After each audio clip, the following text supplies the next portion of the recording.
আজকের ভিডিওতে আমরা জানাবো কিভাবে বাংলাদেশ থেকে আগরতলা বর্ডার হয়ে ইন্ডিয়া প্রবেশ করা যায়।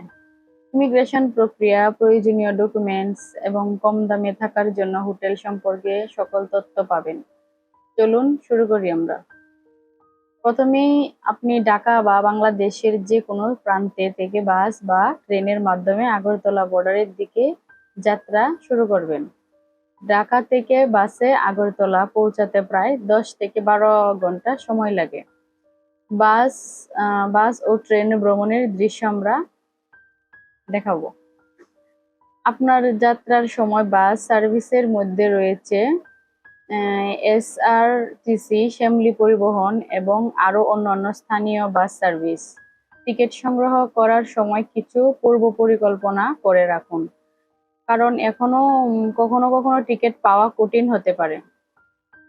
আগরতলা বর্ডারে পৌঁছানোর পর প্রথম ধাপ হলো ইমিগ্রেশন প্রক্রিয়া, যা আমরা এই ভিডিওতে সব তুলে ধরবো।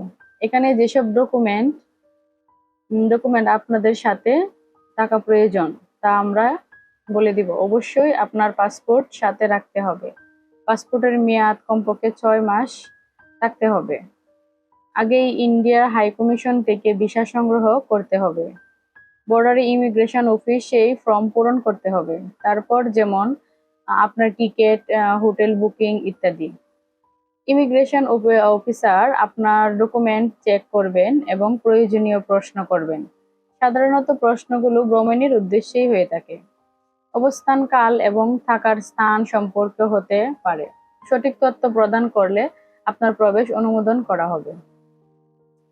ইমিগ্রেশন প্রক্রিয়া সম্পূর্ণ হলে আপনি ইন্ডিয়া প্রবেশ করতে পারবেন। আগরতলা থেকে শিলং বা কলকাতার মতো প্রধান শহরগুলোতে পৌঁছাতে বাস বা ট্রেনে ব্যবহার করতে পারবেন। আগরতলা থেকে শিলং, গুয়াহাটি এবং কলকাতা যাওয়ার জন্য বেশ কিছু বাস ও ট্রেন সার্ভিস পাওয়া যায়। এসআরটিসি এবং অন্যান্য বাস সার্ভিস নিয়মিতভাবে চলাচল করে। আগরতলা রেলওয়ে স্টেশন থেকেও সরাসরি ট্রেন সার্ভিস পাওয়া যায়, যা আপনার যাত্রা আরো সহজ করে তুলবে। এবার জানবো কিভাবে কম দামে ভালো হোটেলে থাকতে পারবেন। আগরতলা অনেক বাজেটের হোটেল আছে, আবার অনেক কম টাকার হোটেলও আছে। শহরের কেন্দ্রস্থলে অবস্থিত, ভাড়া সাশ্রয়ী, পর্যটকের জন্য আরামদায়ক এবং সস্তা।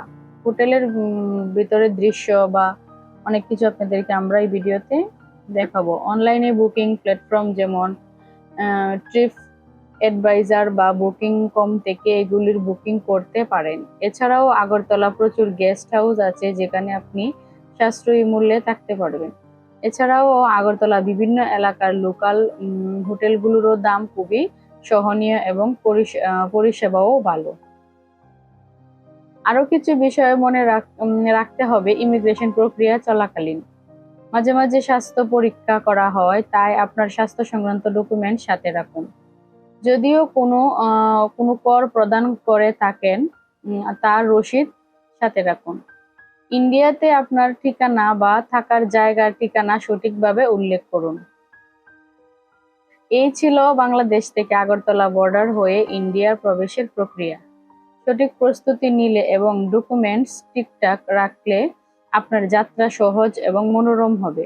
যদি আপনার এই ভিডিওটি পছন্দ করে থাকেন তাহলে লাইক এবং সাবস্ক্রাইব করে দিবেন।